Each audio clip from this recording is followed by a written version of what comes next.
tutti. E allora, oggi facciamo un allestimento di una vaschettina da 20 litri.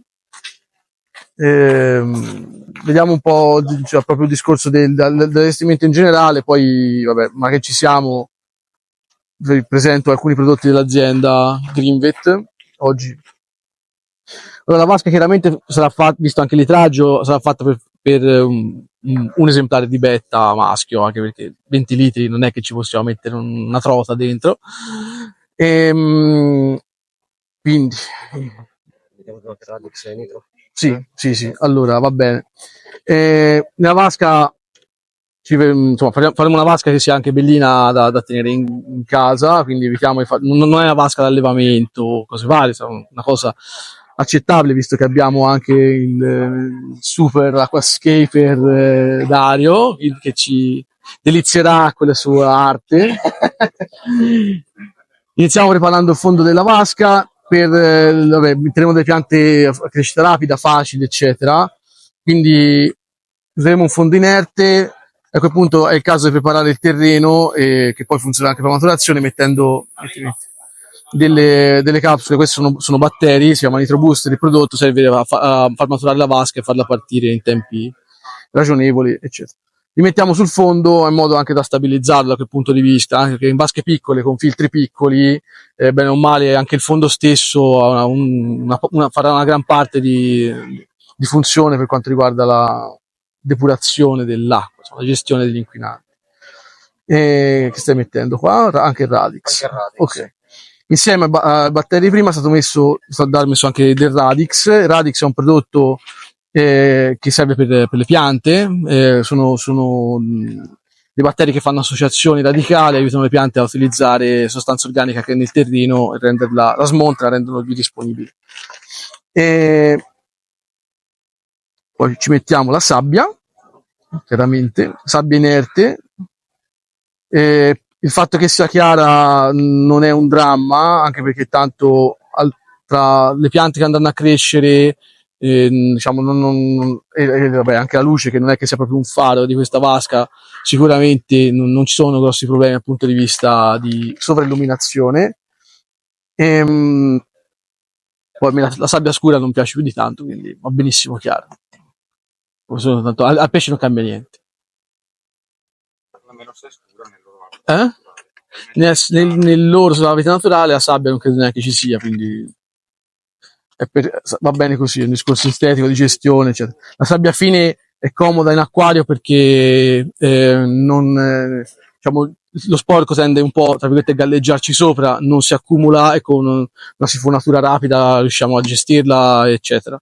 In vasche, diciamo, dove c'è, vabbè, tipo vasche da negozio, addirittura io consiglio sempre di mettere un velino e poi di aspirarla e cambiarla spesso, anche per evitare problemi, patologie e cose varie. Dario sta mettendo la sabbia alzando il fondo. Vuoi dire il perché di questa cosa? Sì, allora praticamente andiamo a tenere la parte frontale un pochettino più bassa rispetto al retro per cercare di dare un pochettino più di profondità alla vasca. È soltanto una questione visiva e anche per un discorso di radicazione delle piante. Quindi dietro andremo a mettere delle piante che radicheranno in maniera un po' più importante e un po' più rapida. Quindi abbiamo bisogno di un po' più di substrato in questo caso. Quindi sia funzione estetica che funzione proprio per la pianta stessa. Cerchiamo di tenere la composizione più o meno a metà vasca. Questo ci permette comunque di piantumare bene anche nella parte posteriore. Legni, abbiamo fatto questa composizione qua di legni, che sono 2 legni con una piccola fascettina di plastica. Ok, senza nessun tipo di problema, non fa male a nessuno. Adesso andiamo ad ancorare e a finire un pochettino la struttura che chiamiamo hardscape di solito, ok? Quindi andremo a mettere qualche pietra per andare a zavorrare i legni, così evitiamo il discorso di galleggiamenti, il discorso di spurgare il legno 15-20 giorni a parte. Andiamo ad accorciare un pochettino i tempi. Abbiamo scelto delle Dragon o delle Bambù, dipende dall'azienda che è, le chiamano un pochettino come vogliono. Anche qua roccia pressoché inerte al 90% dei casi. sto andando alla cieca.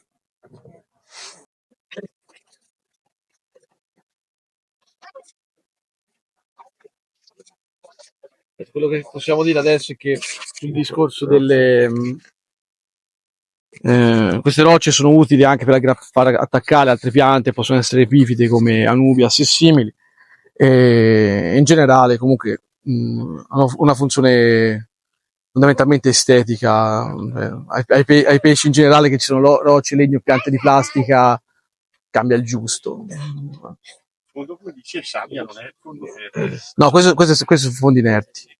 Sono fondi inerti, Le piante assorbiranno in colonna. assorbono principalmente in colonna. Infatti le piante che sono state scelte, dopo le farò vedere meglio, sono tutte piante a crescita rapida, piante che sono utili anche per nei casi di pesci diversi, possono essere utili anche per diciamo, dare spazi, delimitare territori, evitare che i pesci si possano vedere in continuazione, fare barriere visive e cose del genere. Ora, vasca per un betta, questa cosa chiaramente non serve. Al betta è utile comunque sono elementi comunque su cui l'animale può interagire, sono anche fonte magari di diciamo nascondigli per eventuale microfauna spontanea della vasca, su cui il betta andrà a cercare anche di integrare la sua dieta in generale, quindi servono, e anche per la costruzione del nido di bolle stesso fanno da supporto, quindi servono, hanno una funzione. Dario ha coperto un po' delle rocce, in questo modo sembrano un po' più... Esatto, abbiamo cercato di fare una cosa un pochettino omogenea, cioè cercando di far sì che sembri abbastanza naturale, ok? Quindi legni che si integrano con le rocce, che di conseguenza si integrano con la sabbia. Non un qualcosa di prendi, appoggia, ok, a posto. No, qualcosa di carino, di naturale, semplice, ok? Perché dovrà avere una gestione molto molto facile. Non abbiamo scelto delle piante particolarmente esigenti, visto comunque l'animale che ci dovrà andare a finire dentro, visto che comunque la vasca è piccolina, non abbiamo una vasca che comunque ci permette di fare una coltivazione molto spinta, ok? Che ci sta, perché non vuol dire che una vasca è bella quando è particolarmente spinta, ok? Quindi adesso andiamo semplicemente a renderlo ancora un po' più naturale con un discorso di piante, quindi di dimensioni in base a dove vogliamo che l'attenzione vada a ricadere, o magari cosa vogliamo coprire che magari non ci piace, che magari è poco naturale, che è poco fluido, ok? Quindi partiremo con delle anubias incastrate sicuramente qua nella parte centrale, anche di grosse dimensioni, in maniera che dia un primo impatto abbastanza importante. Poi le piante che andremo a mettere nella parte posteriore saranno con una foglia un po' più piccolina. Perché? Perché così ci dà più profondità alla vasca. Perché se noi andiamo a guardare, se noi guardiamo quegli alberi sembrano piccoli, giusto? In verità invece sono grandi, però l'occhio ha bisogno della prospettiva. La stessa cosa la andiamo a ricreare qui dentro.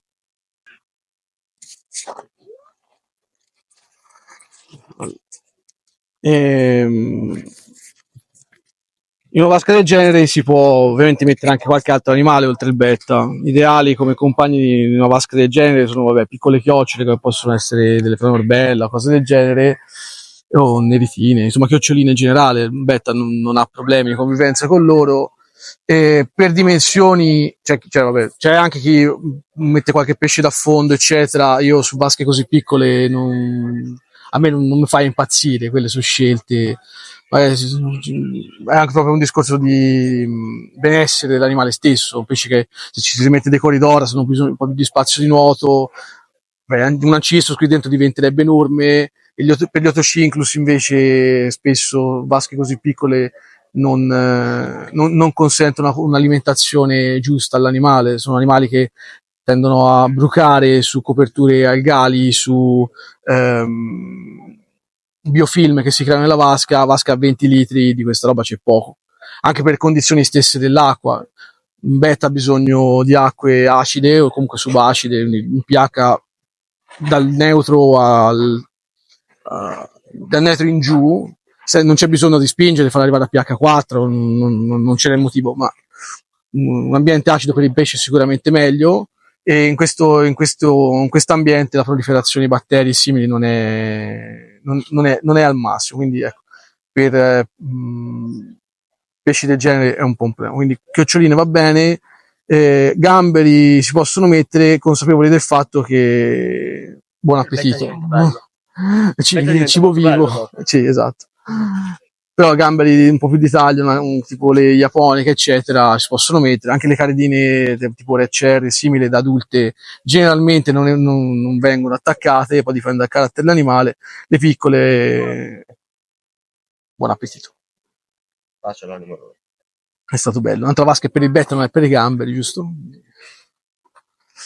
E in questo modo, ecco, possono essere anche utili per l'animale stesso, in modo da tenerlo attivo. C'è la presenza di altri animali in vasca, magari lo incuriosisce, lo tiene, gli dà qualcosa da fare durante la giornata, anche se il betta, specialmente le forme a pinne lunghe, non sono pesci particolarmente mobili, anzi, specialmente che vanno avanti con l'età tendono a essere abbastanza statici. Magari in quel modo si dà qualcosa da fare e l'animale tende a rimanere un po' più attivo nel tempo invece di stazionare.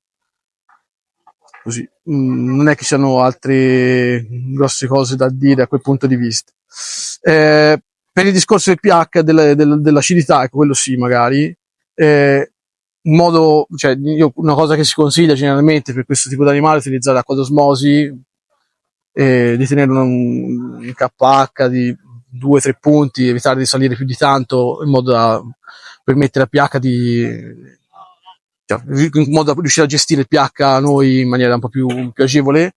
Abbiamo sviluppato un prodotto che è uscito fondamentalmente oggi, che si chiama Blackwater Betta, con Greenvet. È un biocondizionatore che fa da acidificante, contiene catappa, tannini e ha alcuni oli essenziali, alcuni estratti dentro che aiutano anche sulla gestione tipo di corrosioni di pinna, eccetera, che va un po' a limitare quelle che sono proliferazioni anche di batteri indesiderati sugli animali. Questa è una cosa abbastanza importante, lo sapete, sulla gestione dell'animale appena messo, sono cose che possono succedere, se prendete un pesce nuovo, ecco, quella è una cosa a stare molto attenti, perché, insomma, il problema principale che possono avere gli animali una volta messi nell'acquario nuovo. E quello può essere utilizzato appunto sia come biocondizionatore principalmente, nel senso cambio dell'acqua si aggiunge eccetera, e nel caso se si intravede qualche problema agli animali possiamo andare a raddoppiare la dose per aumentare l'effetto che ha sulle corrosioni vere e proprie. Tinge l'acqua un pochino, dentro sono estratti di catappa, ci sono tannini, acidi umici, e lo fa in maniera inversa, cioè lo fa in maniera proporzionale al pH, nel senso più è alto il pH dell'acqua, la durezza dell'acqua, e più tinge l'acqua. Quindi può essere anche un'indicazione nel momento in cui inizia a esaurirsi l'effetto acidificante, inizia a risalire il pH, cioè magari è il momento di fare il cambio dell'acqua. Però in generale è fatto in modo da non tingere l'acqua, farlo veramente nera, ma leggermente ambrata. Certo che viene tolto via, viene mangiato via tutto dai carboni attivi. Domanda, sì? I carboni attivi chi ha un acquario ma servono o non servono? Non ho mai capito questa guerra. Ti tengono l'acqua visivamente cristallina, ti eliminano tipo i rilasci dei tannini, i rilasci dei legni, coloranti che possono venire fuori dal mangime, il carbone te lo elimina, quindi visivamente l'acqua è cristallina ma non ti tira via quello che, cioè nitrato, fosfato, inquinanti, cioè non serve, quindi cioè serve e non serve, cioè serve, se c'è motivo di usarlo perché guarda c'ho l'acqua che è scura, mi piace chiara, si può usare. Ho fatto un trattamento con qualche prodotto e lo voglio eliminare, serve. In generale su una vasca che funziona non c'è una grossa necessità di mettere. A meno, ti ripeto, per un discorso di voglio l'acqua chiara, la voglio pulita, la voglio cristallina, allora un altro discorso.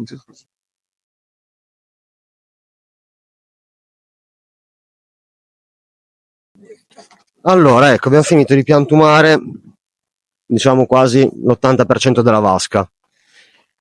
Il discorso che vi spiegavo prima, le due Anubias messe qua da fare come da primo impatto, ok? Per dare già questo senso di profondità. Qua dietro abbiamo messo una raotala rotondifoglia. Questa qua è la forma quasi emersa, ok? Si stava già adattando alla forma sommersa. Quando si adatterà alla forma sommersa cambierà comunque la sua morfologia fogliare, diventerà comunque una foglia più sottile e un pochettino più allungata. tendente al rossastro, dipende da qualche fattore tipo fertilizzazione, illuminazione, eventualmente CO2 e quant'altro. Nel primo piano abbiamo messo un po' di criptocorine, pianta meravigliosa, anche questa qua è ancora prettamente in forma emersa, ok? Quando sarà in forma sommersa comincerà a essere più compatta, quindi tenderà ad avere comunque la foglia con meno stelo, ok? Quindi un po' più bassina, ma con la foglia leggermente più tozza, un po' più allungata anche. Che cosa farà? Farà una bella tappezzata qua intorno alle rocce, quindi donerà ancora più naturalezza a tutto quanto. E due parole sulle criptocorine: fondo di questo genere molto fine, criptocorine quasi indispensabile, ok? Col suo apparato radicale. Un apparato radicale che sviluppa veramente tanto, radici molto grosse, radici che lavorano, tra virgolette, ok, nel substrato. Quindi un substrato così fine che tenderà magari a compattarsi nella parte frontale dove c'è poca pianta, ecco che la criptocorina ci tornerà utile per farlo compattare un pochettino di meno. Nel giro di quanto? Non nel breve periodo, ovviamente. Ok, questa è una vasca da vedere dopo i primi 4 mesi più o meno, ok, che riuscirà a trovare una sua pseudostabilità, che è dettata poi anche da noi, che le masse vegetali cominceranno a essere belle importanti e che non vedremo più la parte posteriore del vetro. Ok, il vetro dietro, in teoria non dovremmo più andarlo a vedere con le piante che andiamo a mettere.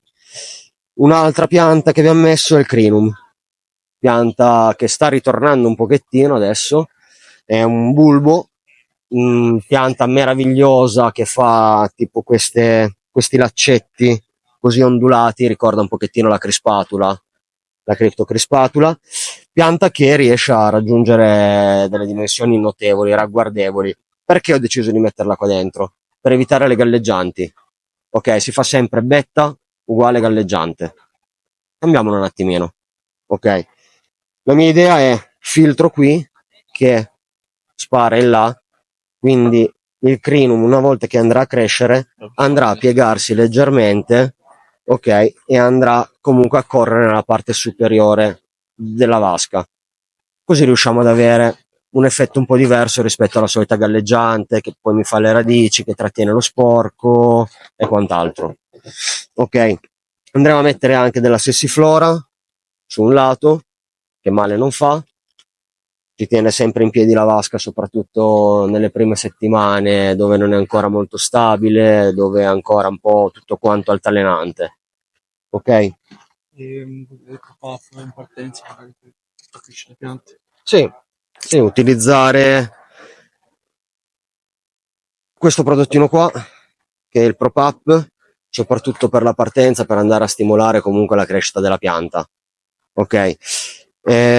Base di propoli, ok? Quindi aiuta una stimolazione radicale della pianta. Nel momento in cui la pianta inizia a radicare, ecco che comincia a lavorare, comincia ad assorbire nutrienti, comincia ad ancorarsi, e va a bypassare un pochettino la fase di stress della pianta, perché comunque la prendiamo da un habitat di coltivazione, la andiamo a mettere in un altro che è totalmente diverso, sicuramente per forza di cose.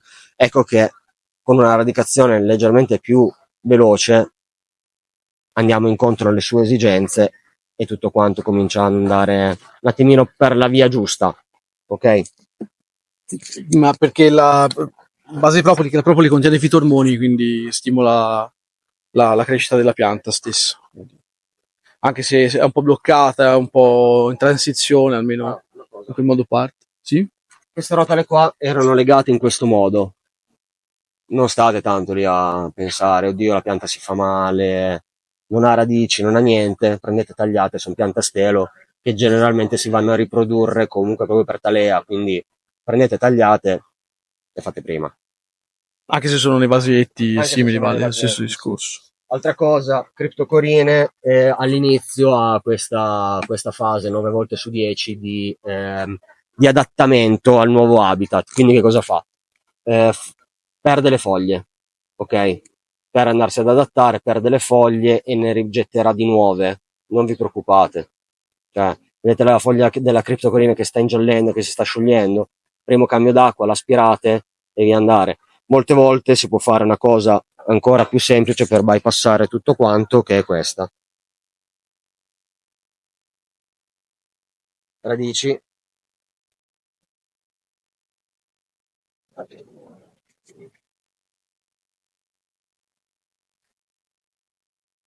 Ok, andiamo a togliere la problematica alla pianta di adattarsi, di togliere via nutrimento alle foglie per darlo alle radici. Andiamo avanti senza nessun tipo di problemi. La pianta non ne risentirà minimamente, anzi, molte volte più utile. Ci mettiamo l'acqua e abbiamo finito. Devi ancora piantumare cosa? Smetti di mettere piante. Questa cosa di mettere le piante negli acquari. Vero? Pesci, che piante.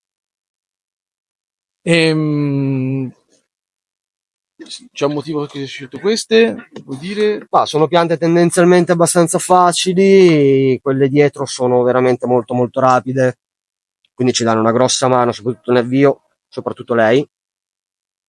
È una limnofila. Una limnofila, esattamente. Qua la vedete ancora in forma emersa, che nella forma emersa per me è meravigliosa. Forse una delle più belle acquatiche in forma emersa, una delle più belle palustri, scusatemi.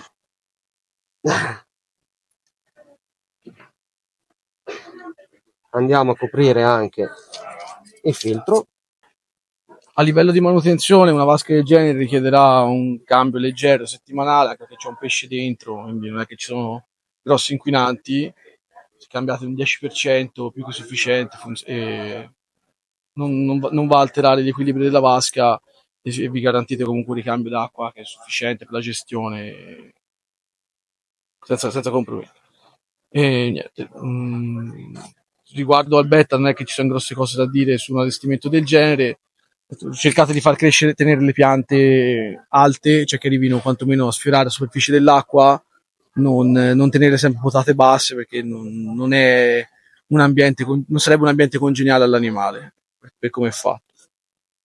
Con le piante che ha scelto Dario non ci sarà rischi che rimangano basse, per cui però ricordatevi che quando crescono dopo però vanno spuntate, tagliate, eccetera, perché sennò tendono a fare buio sotto e si perdono tutte le foglie, e a quel punto, a parte che chiaramente alzano il carico della vasca, perché tutte le foglie che si staccano poi marciscono in acqua e non è il massimo, però dopo diventa più complicato riprendere. Se le tenete potate, potete anche togliere le parti vecchie e ripiantare gli apici, quello come...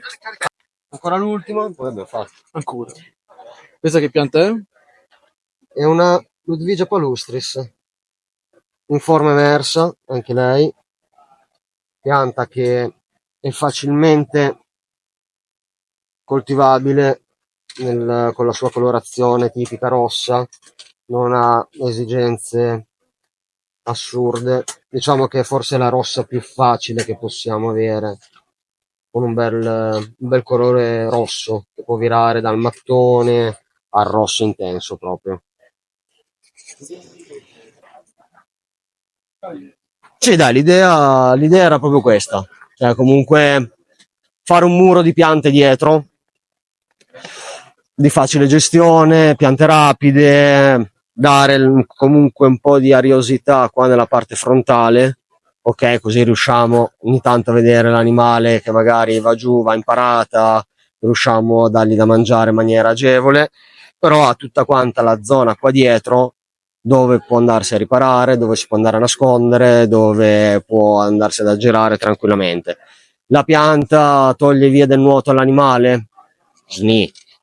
Cioè, sni, anche perché non è un animale che ha bisogno di nuotare così tanto, quindi secondo me una vasca più piantumata è meglio di una vasca comunque semivuota, dove l'animale può essere ancora più stressato, non ha ripari, è sempre lì sul guardingo, quindi abbiamo poi un animale che si stressa, si ammala, dobbiamo iniziare a curarlo, non sempre ce la facciamo, e poi va a finire che abbiamo perso un animale, ok?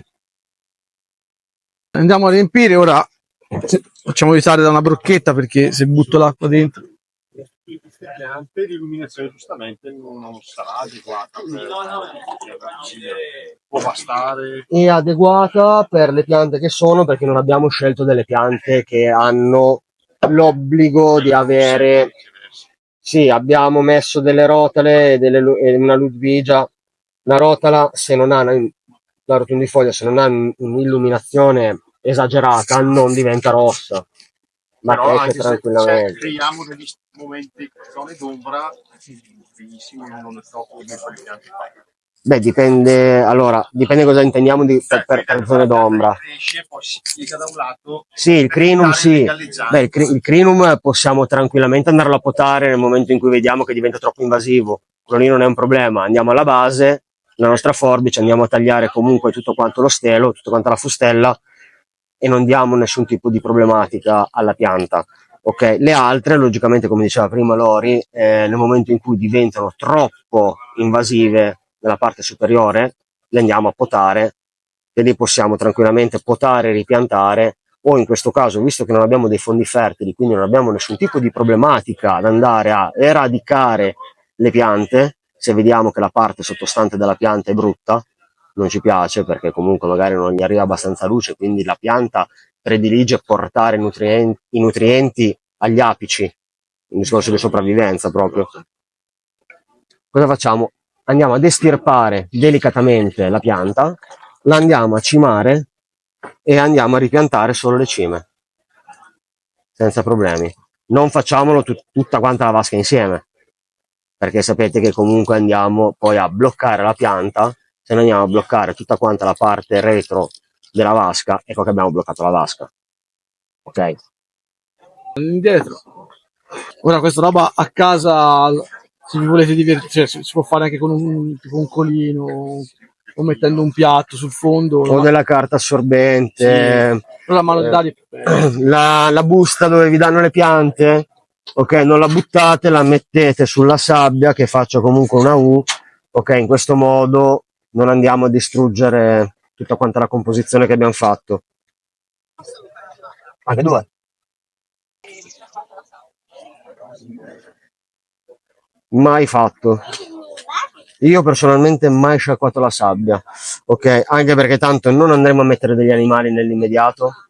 Abbiamo un filtro dove possiamo fare manutenzione nel primo mese, possiamo mettere le mani nel primo mese dell'acquario, ok? Usciamo da questa cosa che primo mese dell'acquario in maturazione, oddio, non faccio rabbocchi, non faccio cambi, non lo devo toccare, non ci devo passare davanti perché altrimenti lo spostamento d'aria mi provoca delle problematiche. No, si può fare, se c'è la necessità ovviamente. Il filtro andrà comunque a fare il suo lavoro, andrà a pulire tutto quanto il discorso di piccolo pulviscolo che si va a formare senza nessun tipo di problema. Andiamo a cambiare la sua lana, teniamo il filtro sempre, ragazzi, pulito. Pulito non vuol dire andiamolo a lavare sotto il rubinetto, però cannulicchi, materiale filtrante, sciacquiamolo tranquillamente nell'acqua dell'acquario, sì. Il corpo del filtro, se c'è quella fanghiglia comunque alla base, laviamola perché quella fanghiglia non serve assolutamente a niente, anzi è dannosa. Teniamo i filtri puliti. Filtri puliti, l'animale sta meglio, ok? Cercano di chiudere nell'acqua dell'acquario, posso sciacquarli sempre che sono corretti. Devi sciacquarli. Se tipo non toccarli. La cosa bella è che ci stiamo evolvendo rapidamente anche in acquariologia. Molte delle cose che si sono fatte fino adesso, ma si sono fatte senza una spiegazione, ok? Piano piano si stanno smontando, si sta capendo il perché comunque va cambiato questo modus operandi, ok?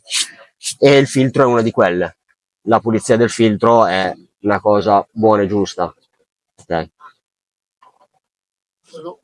Domanda, mani in acqua, sì, mani in acqua no, se non fare delle manutenzioni, va bene, non disinfettarle. Mani in acqua sì, logicamente mani pulite. Sì, certo.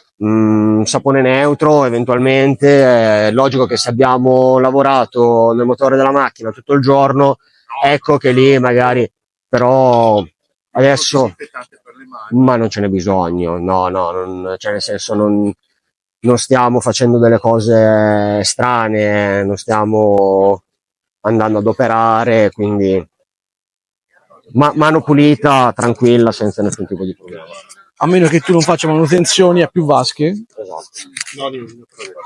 Esatto. Se hai più vasche, se cambi da vasca a vasca, e soprattutto se hai dei dubbi riguardo a una vasca, no? Che vedo pesci che hanno qualche... sì, allora se passi una vasca all'altra, magari disinfettarsi, eccetera, è consigliabile. Allora, come vedete, ho messo dentro il biocondizionatore, l'acqua, ho messo dentro la dose per 10 litri, sono 3 millilitri, e l'acqua non è diventata nera, per il motivo di quello prima. Se andiamo chiaramente a metterlo insieme, se andiamo giorno per giorno, eccetera, chiaramente un po' si accumula, ma in acqua d'osmosi questo tende a acidificarlo in maniera quasi istantanea e non la colora più di tanto. Ok? Quindi in questo momento abbiamo portato alla vasca, abbiamo stabilizzato il pH e abbiamo portato le sostanze dentro che saranno utili all'animale una volta messe dentro per evitare appunto corrosioni di pinne e cose peggiori di questa. Se ci sono altre domande, Una piccola sì? parentesi, se non vi piacciono queste radici a vista delle Anubias, un giro di muschio, non c'è nessun tipo di problema, ok? Devo chiedere una cosa, forse mi sono chiesto prima, quelli piccoli non hai cannolicchi. No. No, questo no.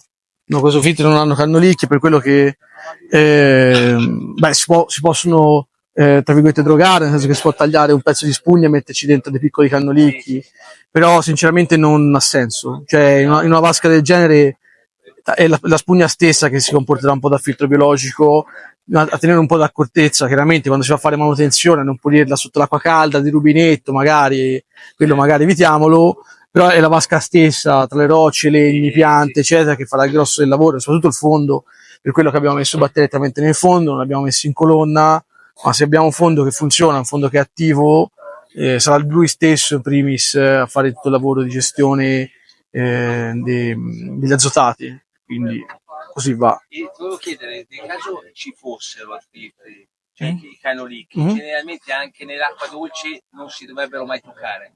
No, ma vanno toccati, vanno puliti anche. Allora, anche cioè, la storia, i filtri, allora, vanno toccati chiaramente il giusto.